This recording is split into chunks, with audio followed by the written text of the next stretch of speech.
বর্তমানে খুবই জনপ্রিয় ধারাবাহিক কথা বাংলার সেরা সিরিয়ালের তালিকায় তার নাম। বৃহস্পতিবার সাহেব ভট্টাচার্যর বাড়িতে পার্টি ছিল।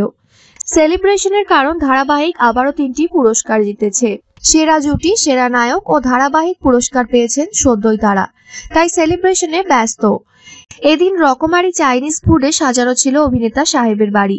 ছোট পর্দার প্রায় 1 দশক পরে ফিরেছেন তিনি। সেই সিরিয়াল হিট। কারণটা কি? নায়ক বলেন, আমরা প্রত্যেকে অনেক পরিশ্রমী, চিত্রনাট্য খুঁটিয়ে পড়ি, ক্যামেরার সামনে যাওয়ার আগে সকলে মিলে অভ্যাস করে নিই। পরিচালক সুমন দাস এভাবেই আমাদের তৈরি করেছে, তারই ফল ফলেছে। সেই সঙ্গে জোরালো চিত্রনাট্যর কথাও জানাতে ভোলেননি তিনি।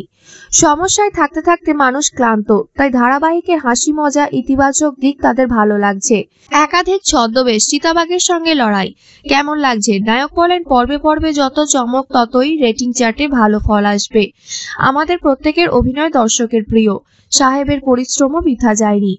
এতদিন পর ফিরে জনপ্রিয়তার জোয়ারে ভাসছেন তিনি। নায়ক বলেন, মনে মনে প্রতিজ্ঞা করেছিলাম নিজের সেরাটাই দেব। আমার তরফ থেকে এর থেকে বেশি কিছু বলার নেই। এত কিছু ভালো এক জায়গায় জড়ো হলে ইতিবাচক কিছু হবেই। জিজ্ঞাসা করা হয়, এভি কথার রসায়নের কোনো ভূমিকা নেই?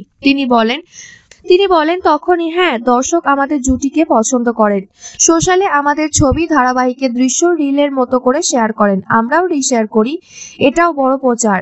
এই প্রথম সাহেব সুস্মিতার একসাথে কাজ, আগে চেনা জানা ছিল না, তাও এত গাঢ় রসায়ন। তিনি বলেন, দীর্ঘদিন অভিনয় করতে করতে বুঝেছি প্রথম ধারাবাহিকেই হয় নায়িকার সাথে রসায়ন তৈরি হবে, না হলে নয়।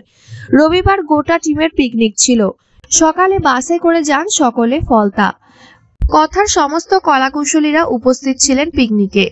ফলতার রিভার সাইডে এই পিকনিক স্পটে হয় কথা টিমের জমজমাট পিকনিক।